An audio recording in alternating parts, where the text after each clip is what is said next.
How are you feeling about this? Well, as I indicated, first was a sense of relief, and now it's a sense of accomplishment. That I've been part of something that I think is significant, not only for Long Plain, but also for the city of Winnipeg. I look forward to the opportunity of proving our abilities as business people, as leaders, and we will certainly fulfill that thoughts or misconceptions people have of urban reserves. And I think in the days to come, I think regardless if I'm chief or somebody else is in our community, we will certainly prove ourselves. We've had Yellow Quilt College here operating for over a year now. What does the signing between you and Feds mean for development?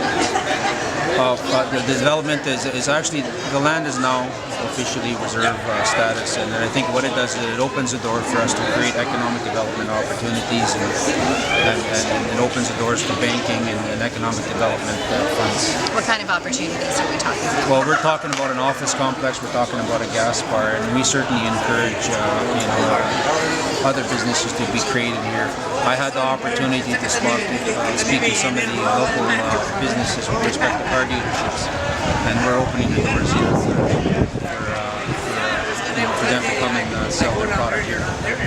And just wanted to go ahead. No, go ahead. Well, I was just going to ask about the agreement that you were signing as well for Child and Family Service agreement. Yeah, we've for the last 4 years now have been negotiating for our own services agreement to manage the services within our community. It's significant to us because our method in terms of child and family services is to keep the kids within the community and create a mechanism that allows for everybody, including the parent and the community employees, to be held accountable. But doing everything for the family setting and changing the direction, that's what our intent is. I have a couple of questions, and it will probably take you over the same ground. Today we're celebrating 3 things here. Can you outline what those 3 things are and why they're so important? Well, the urban reserve itself, it's so important because the opportunities, as I indicated, have yet to be determined.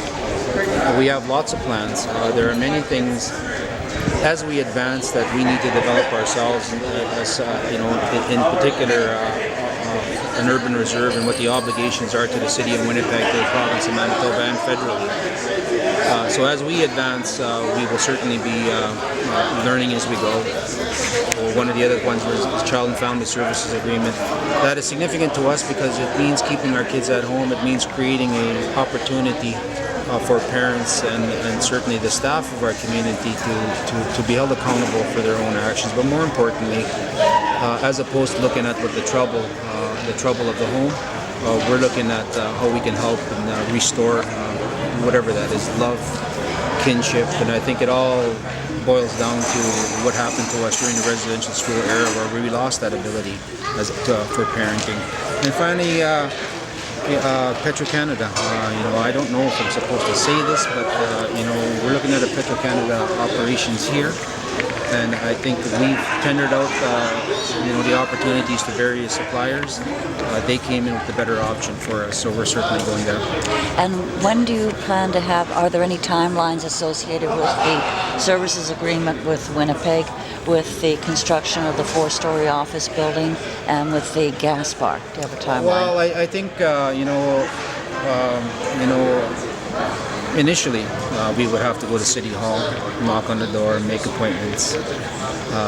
When we signed our municipal services agreement, we agreed to abide by the provisions and bylaws with respect to the City of Winnipeg has. But however, we're looking at a bit of a different situation now, and I don't know if they'll be coming knocking on our door asking us what we are going to be doing now.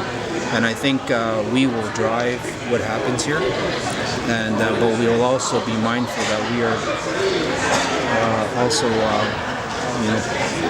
friends and relatives and neighbors, and we will acknowledge all the agreements that exist.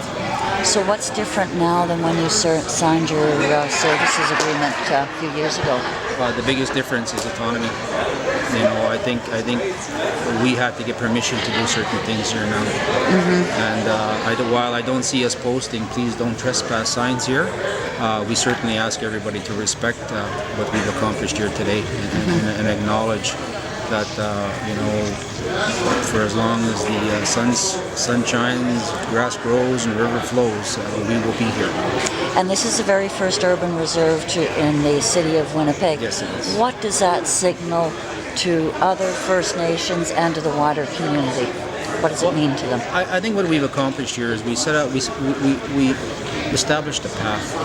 We just, you know, and there are many things that we can assist other First Nations in doing, and being part of the bigger picture in Manitoba and nationally. I think we are open to telling our story to everybody in terms of what it took to get to this point.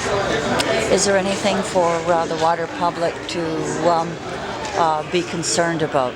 You're familiar with all the headlines about urban reserves. No, I don't think there is at all. And I think, as I indicated earlier, that in time we will prove our abilities as business people.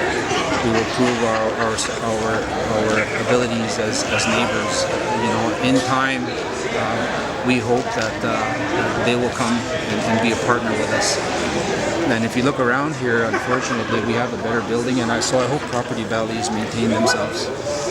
You had mentioned a grant, a business grant. Can you just speak a little bit about what that entails?